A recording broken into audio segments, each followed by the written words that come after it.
क्या हो गया, क्या हो गया, क्या हो गया, भीम आमचा टांग्यात घ्या, भीम आमचा टांग्यात घ्या. कारण तो काळ खूप सुवर्ण काळ होता आणि लोक, ही जी लोक होते जसे की निशा भगत झाले, राजू बागुल झाले, विठ्ठल भगत झाले, आशालता भगत झाल्या, आनंद शिंदे, मिलिंद शिंदे, ही व्यावसायिक एवढी नव्हती. बरोबर. म्हणजे पोट तिडकीने बाबासाहेब सांगायचे हे. तर परिस्थिती हलाखीची असल्यामुळं आई वडील मला उल्हासनगरमध्ये घेऊन आले, चोपड्याला उल्हासनगरमध्ये. तिथे आम्ही, आई धुणी भांडी करायची, वडील मिस्त्रीचं काम करायचे. माझे जे सर होते वर्ग शिक्षक शेवाळे सर म्हणून, त्यांना मी म्हटलं काहीतरी मी लिहिलंय सर, एकदा तुम्ही बघता का? सर म्हणले अरे वा, खूप छान लिहिलंय.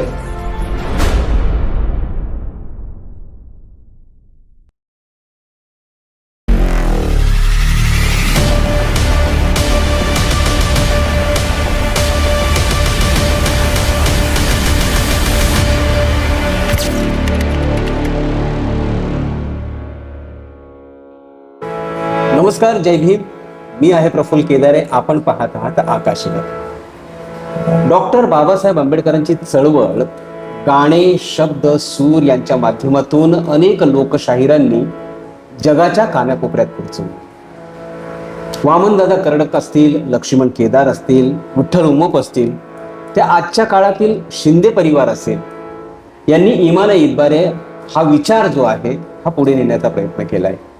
उल्हासनगरचा जेव्हा आपण विचार करू तेव्हा नाव येतं पूजानंद पगारे आणि मंगेश सरदार, सुप्रसिद्ध कवी, गायक, संगीतकार. त्यांचा वारसा जो आहे तो पुढच्या पिढीला घेऊन जाणारे सचिन सरदार आज आपल्या सोबत आहेत. आज आपण या कार्यक्रमाच्या अनुषंगाने एका नव्या तरुण विचारांच्या जोडीला तुमच्या समोर आम्ही घेऊन येतोय. सचिन आणि गौतम ही जोडी महाराष्ट्राला माहिती आहे.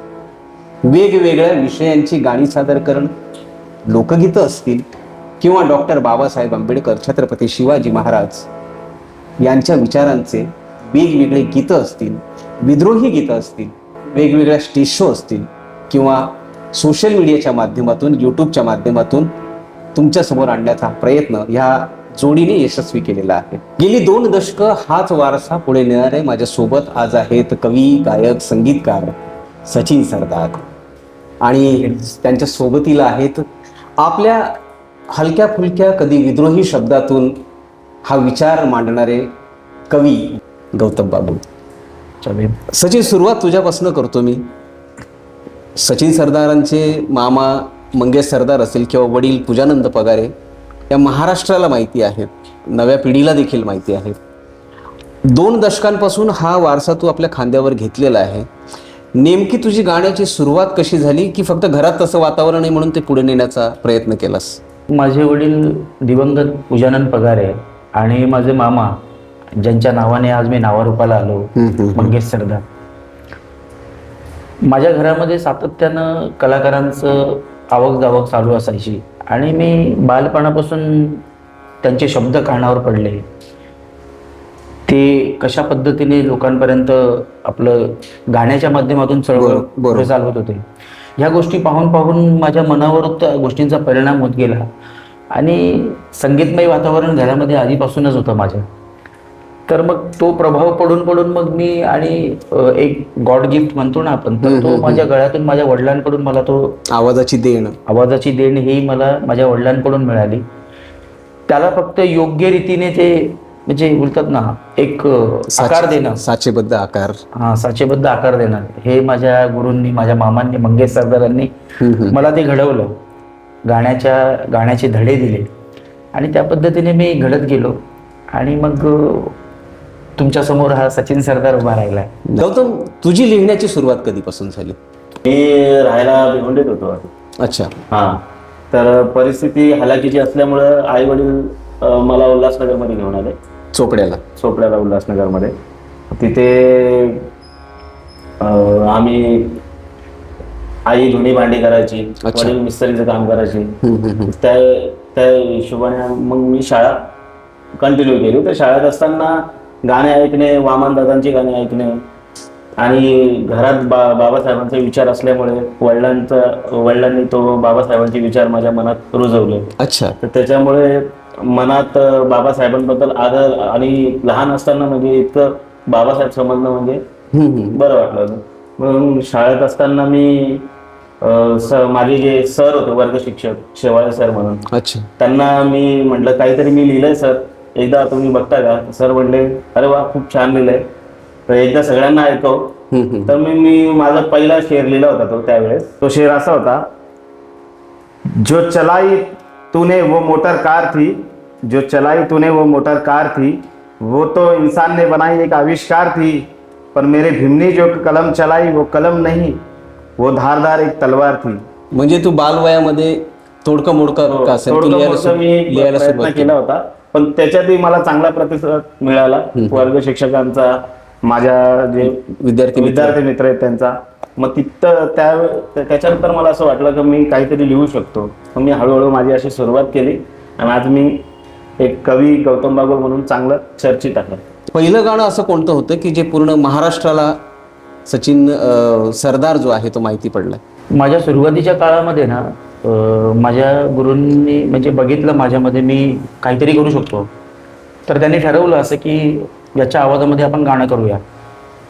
तर मग माझं प्रथम गाणं एक बाबासाहेबांचं होतं, जो खूप सुंदर लिखाण होतं ते, आणि ते मी गायलं प्रथम. प्रेक्षकांना एक आठवण इथे मी सांगू इच्छितो की डॉक्टर बाबासाहेब आंबेडकरांचा संपूर्ण महाराष्ट्रभर दौरा असायचा.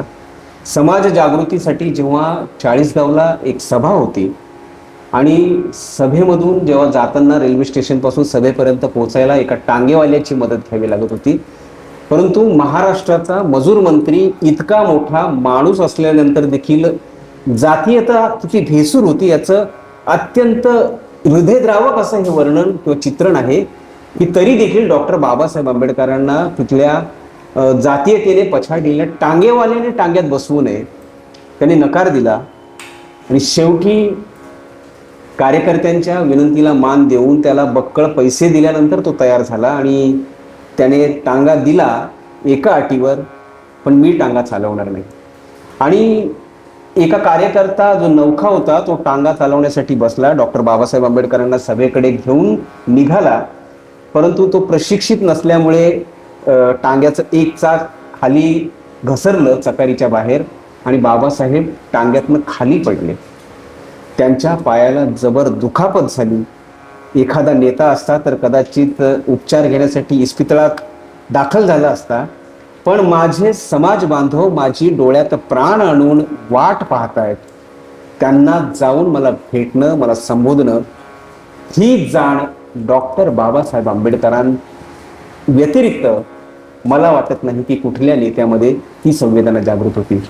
याच घटनेचं वर्णन करणारं मला वाटतं मंगे सरदारांचं हे खूप सुंदर गीत आहे, त्याचा एक मुखडा अंतरा मला ऐकायला आवडेल. नक्कीच तुम्हाला मी त्याचा मुखडा ऐकवतो.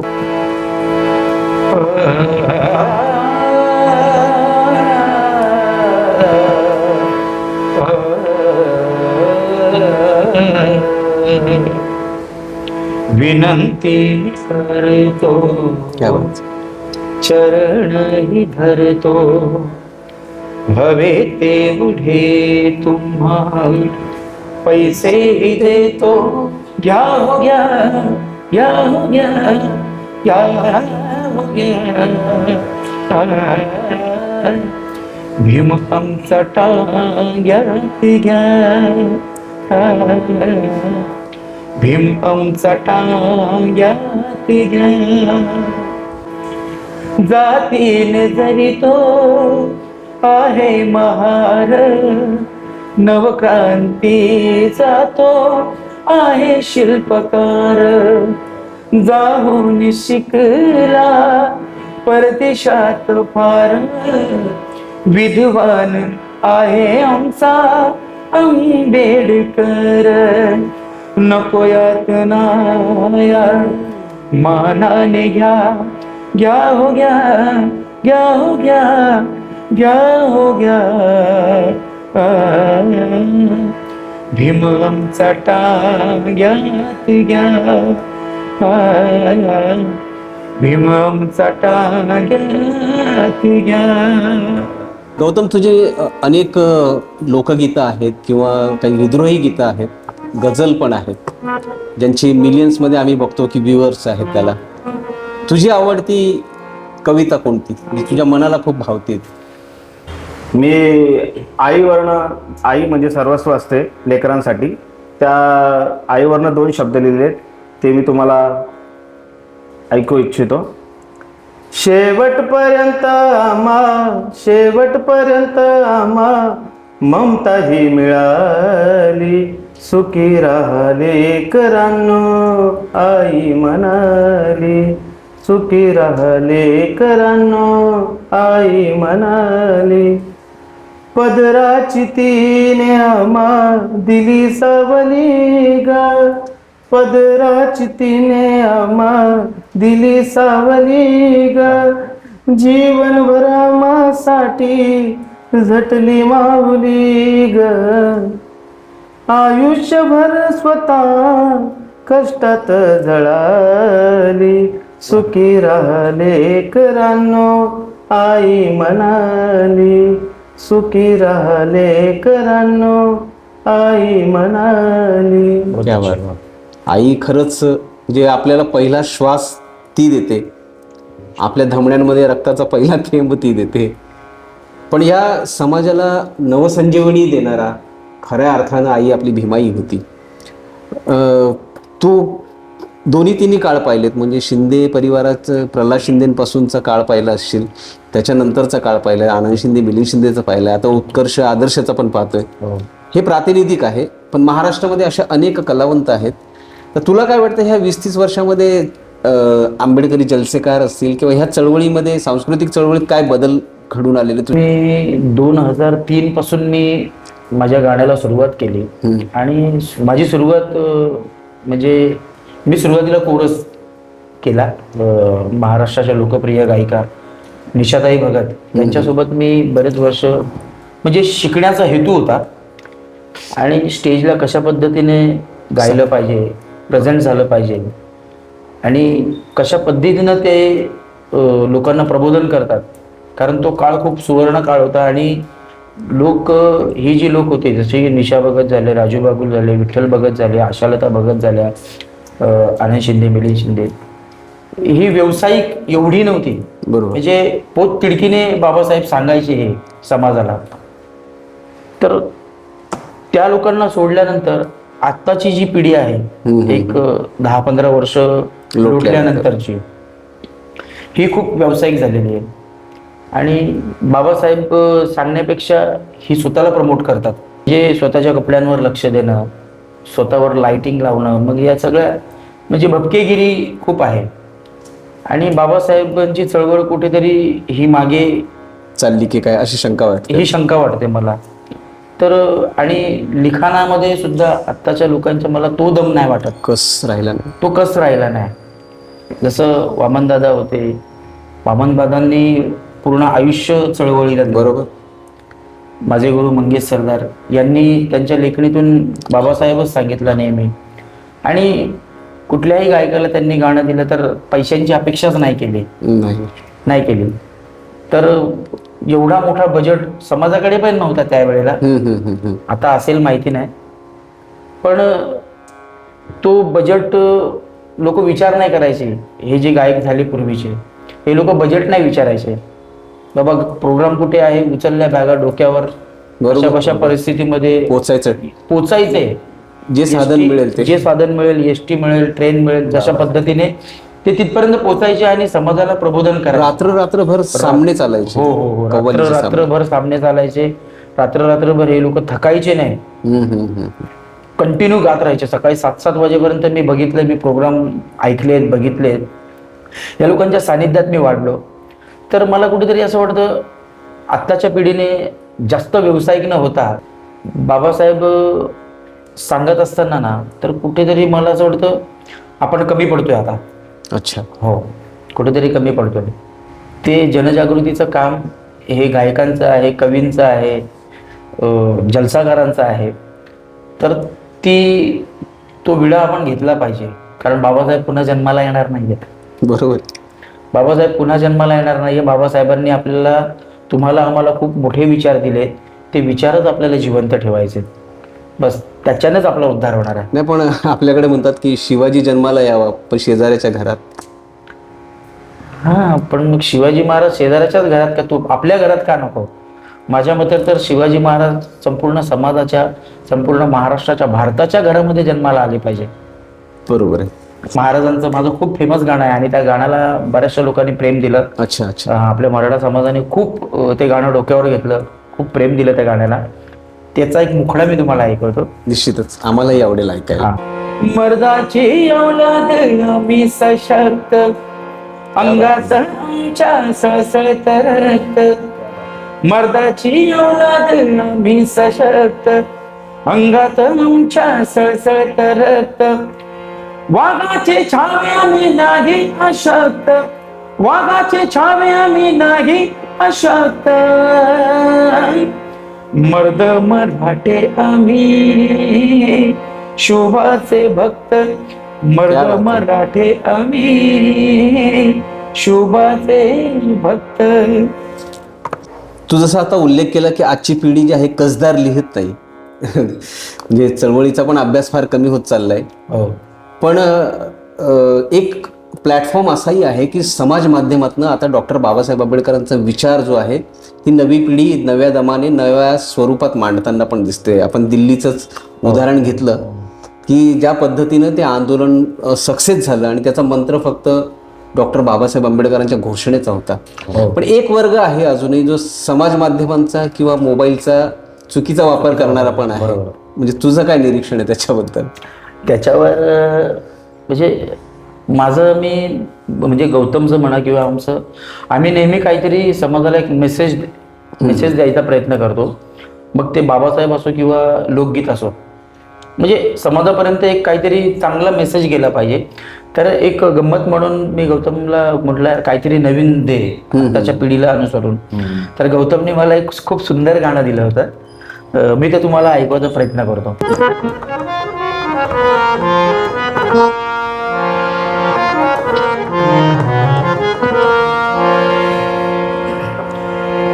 घरात पडेल काम तुझे झालं आता बस ग, घरात पडेल काम तुझं झालं आता बस ग, झालं आता बस ग.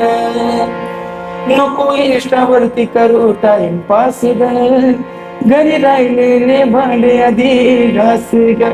नको इंस्टावरती करू टाइमपास ग, घरी राहिलेले भांडे आधी घास ग. ही सगळी गाणी आम्हाला कुठे ऐकायला मिळतील? हे युट्यूबवर तुम्हाला नक्की ऐकायला मिळेल.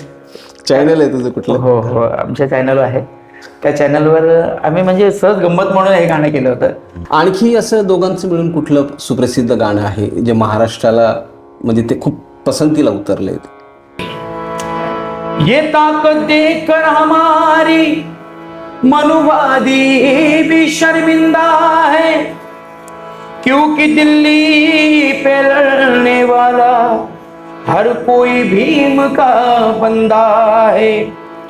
कि जाकर कह दो उन मनुवादियों से कितनी भी लगा लो ताकत हमें हराने की, क्योंकि मेरे भीम का संविधान आज भी जिंदा है, आज भी जिंदा है. उपोषणाच्या सभेत दिल्लीच्या त्या संसदेत, उपोषणाच्या सभेत दिल्लीच्या त्या संसदेत उभा हिमतीनं जय भीमवाला. लढला काही ध्यान लोकशाहीचा विजय झाला, लढला काही ध्यान लोकशाहीचा विजय झाला. हक्कासाठी तो जिद्दीनं लढला, नीच नीतीला भारी पडला.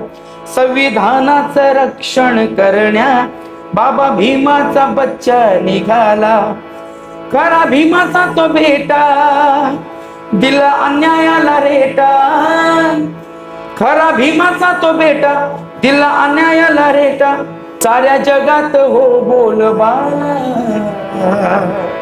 लढला काही ध्यान लोकशाहीचा विजय झाला, लढला काही ध्यान लोकशाहीचा विजय झाला. गटबाजी खूप झालेली आहे, फाटाफुटी झालेली आहे.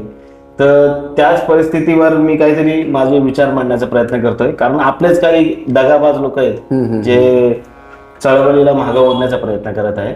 वक्त आने पर मुझ पर किसी को वक्त नहीं होगा, वक्त आने पर मुझ पर किसी को वक्त नहीं होगा, ये सिलसिला तकलीफों का अब खत्म नहीं होगा, ये सिलसिला तकलीफों का अब खत्म नहीं होगा, मेरे अपने ही खंजर मारेंगे मेरे सीने में गौतम, दर्द तो वहां बहुत होगा मगर जख्म नहीं होगा. क्या बात है.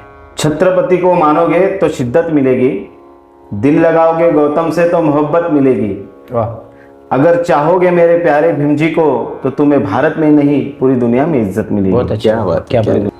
गौतम, तू अनेक गायकांना गाणी दिलेली आहेस, म्हणजे सचिन सरदार तर आहेच, पण महाराष्ट्राचा आणि खानदेशचा जो स्टार आहे सचिन कुमावत याने देखील तुझी गाणी गायलेली आहेत, बरोबर आहे की नाही?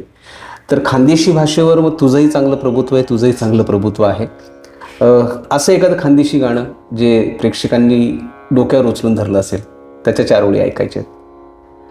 अहिराणी मातृभाषा असल्यामुळे अहिराणीवर खूप प्रेम आहे आपलं पर्सनली, तर त्यामुळं मी अहिराणी गाणे सतत लिहित असतो. तर मग जे खानदेशाचे सिने सुपरस्टार सचिन कुमावत यांच्या चॅनलवर सुद्धा माझे गाणे मिलियन्समध्ये आहेत. आणि एक धनंजय चित्ते म्हणून नवीनच त्यांनी चॅनल ओपन केलं होतं, फर्स्ट गाणं त्यांना दिलं, तर त्यांचं ते चांगलं चाललं. आणि ते गाणं मी आता तुम्हाला ऐकू इच्छितो, एक विरंगुळा म्हणून एक असं अहिराणी म्हणून. रातले चांगला होता व माय तो सकाळले झगडी गया, रातले चांगला होता व माय तो सकाळले झगडी गया, या शेजारनी ना चक्कर मामना नवरा बिगडी गया, या शेजारनी ना चक्कर मामना नवरा बिगडी गया, बाजूवाला साठे या नवरानं दारू सोडी टाकी, बाल्कनी माहितीले देखस हाऊ वाकी वाकी, डोकावरून तरी झोपीन आज लवकर उघडी गया, आज लवकर उघडी गया, या शेजारनी ना चक्कर मामना नवरा बिगडी गया. क्या बात आहे. सचिन, चळवळीचा हा गाडा असाच पुढे न्यायचा आहे. तुमच्यासारख्या तरुणांनी तरी तो तुमच्याकडनं आता अपेक्षा आहेत. तर जाता जाता समाजाला काय संदेश द्यायचा? नक्कीच. माझं एक गाणं होतं जे दादा तुम्हीच लिहिलं होतं, आणि त्या गाण्याच्या माध्यमातूनच मी समाजाला एक संदेश देईल. खूप सुंदर लिखाण केलं होतं तुम्हीच. उन्हात का उभारे परक्याच्या दावणीला, उन्हात का उभारे परक्याच्या दावणीला, भीमाच्या वासराये ये भीम सावलीला, भीमाच्या वासराये ये भीम सावलीला, उन्हात का उभारे परक्याच्या दावणीला, भीमाच्या वासराये ये भीम सावलीला, भीमाच्या वासराये ये भीम सावलीला. तुमचं स्वातंत्र्य आणि स्वाभिमान ही जगातील सगळ्यात अमूल्य गोष्ट आहे.